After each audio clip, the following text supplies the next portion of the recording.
पिछले 3 सालों से आप लगातार देखते आ रहे होंगे कि मणिपुर में सिविल वार चल रही है। एक समुदाय दूसरे समुदाय को मार रहा है। बट अभी तक आपको पता नहीं चला कि आखिर ये वार हुई कैसे और इसका रीज़न क्या है? तो इस वीडियो में ये बहुत शॉर्ट वीडियो है और इसमें हम मेनली पॉइंट को हम डिस्कस करेंगे कि आखिर वहाँ पे ये वार चालू क्यों हुई? देखिए, क्या-क्या सरकार कर रही है इसको हम नहीं डिस्कस करने वाले हैं। क्या-क्या चीज़ें हुई वहाँ पे ये भी नहीं डिस्कस करने वाले, बट क्या मेन रीज़न है कि वहाँ पे ये जंग छिड़ी हुई है उसको हम डिस्कस करने वाले हैं। सबसे पहला दोस्तों अस्तित्व का। देखिए वहाँ का जो मणिपुर जो राज्य है, वो एक फुटबॉल की तरह है। बीच में समतल ज़मीन है और चारों तरफ पहाड़ियाँ हैं। तो बीच में जो समतल ज़मीन है उसमें 50% पॉपुलेशन रहता है जिसका समुदाय का नाम है मैतेई। और जो पहाड़ियाँ हैं चारों तरफ उसमें 50% पॉपुलेशन रहता है। नागा कुकी 2 समुदाय हैं जो क्रिश्चियनिटी से आते हैं और ये आदिवासी हैं। तो ये 3 समुदाय हैं, 2 समुदाय सिमिलर हैं और 1 समुदाय डिफरेंट है। लेकिन यहाँ पे सबसे बड़ी बात ये है कि जो 50% पॉपुलेशन मैतेई है, जो बीच में समतल में रह रही है, वो सिर्फ़ 10% हिस्सा है पूरे मणिपुर का ज़मीन का और 90% जो हिस्सा है मणिपुर का पहाड़ियों में, उसमें सिर्फ़ 50% पॉपुलेशन रहती है। यानी कि इसे सिंपल भाषा में समझें तो आधी आबादी सिर्फ़ 10% हिस्से में रहती है और आधी आबादी 90% हिस्से में रहती है। तो सबसे बड़ा बड़ा डिफरेंस ये है। लेकिन जो इसको और थोड़ा-सा अजीब बना देता है वो ये है कि वहाँ की सरकार ने आदिवासियों के लिए एक आरक्षण दिया हुआ है कि आदिवासी लोग मैतेई की जमीन में तो अपना जमीन खरीद सकते हैं जहाँ पे मैतेई लोग रहते हैं, लेकिन मैतेई वाले पहाड़ियों में जमीन नहीं खरीद सकते। ऐसा इसलिए है कि आदिवासियों को आरक्षण मिला हो कि उनकी संस्कृति और रीति रिवाज है वो कायम रहे। बट मैतेई वालों का यहाँ पे जो सवाल है, जो गहरा सवाल वो ये है कि मैतेई वालों का कहना है कि हम अपने ही जमीन में सिमटते जा रहे हैं और हमें पढ़ा ग्रो नहीं करने दिया जा रहा है।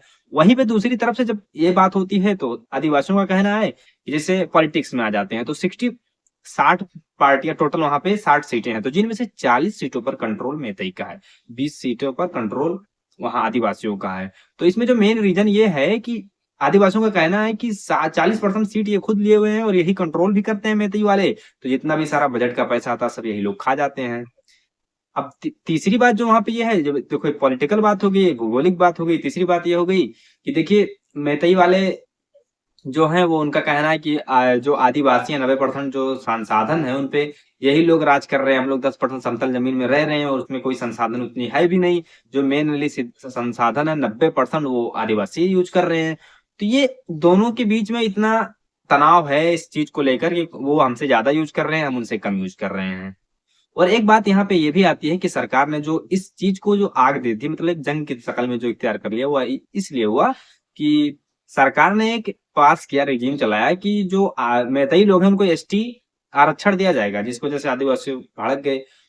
पहला चीज़ ये हो गया, दूसरी चीज़ ये हो गया कि सरकार ने एक और नया स्कीम लाया कि ये जो पहाड़ियों में जो वन हैं जिन पे कंट्रो मतलब है सरकारी हैं, उनको अब सरकारी उसमें कंट्रोल में लिया जाएगा और ऐसे ही नहीं रहेंगे। तो आदिवासियों को लगा कि हमारी ज़मीन छीनने लगे हैं। तो इस वज़ह से दोनों के बीच में एक छेड़-छड़ाव पैदा हो गया, जो एक सिविल वार का वो ले लिया। अब आदिवासियों का कहना है कि हम लोग अपना एक अलग राज बनाएँगे, हम उनके कंट्रोल में नहीं रहेंगे मैतेई के कंट्रोल में, और मैतेई वाले कह रहे हैं कि हम मणिपुर को बँटने नहीं देंगे। तो यही 2 सवाल हैं जिसकी वज़ह से ये इतने बड़ा मतलब माहौल बना हुआ है और सिविल वार वहाँ पे चल रही है। और एक और बात इसमें है कि जो पहाड़ियाँ हैं वहाँ पे एक खेती होती है, ऐसे चरस वगैरह की कुछ कहा जाता है, ड्रग्स वगैरह की, अफ़ीम जो होती हैं, खेतियाँ होती हैं, तो वो बहुत बड़ा केंद्र है। तो इस वजह से विलुप्त ना हो जाए, इस वजह से और बाहरी लोग जो हैं सपोर्ट कर रहे हैं कि मतलब इनको बचाया जा सके। तो ये सारी चीज़ें हैं जिनकी वजह से वहाँ पे ये सिविल वार हुआ है और एक एक समुदाय दूसरे समुदाय से इस तरीके से लड़ रहा है, ऐसे लग रहा है जानी दुश्मन है। बस्तियाँ की बस्तियाँ खाली हो गई हैं। अब इस पे सरकार क्या कर रही है इसके बारे में तो कोई अपडेट नहीं है, क्योंकि 3 सालों से सरकार इस पे काम कर रही है, बट अभी तक कंट्रोल में नहीं लिया जाएगा ले पा रही है। तो आपकी क्या राय है और अभी तक आप क्या जानते थे इसके बारे में? आप ज़रूर कमेंट में बताएँ।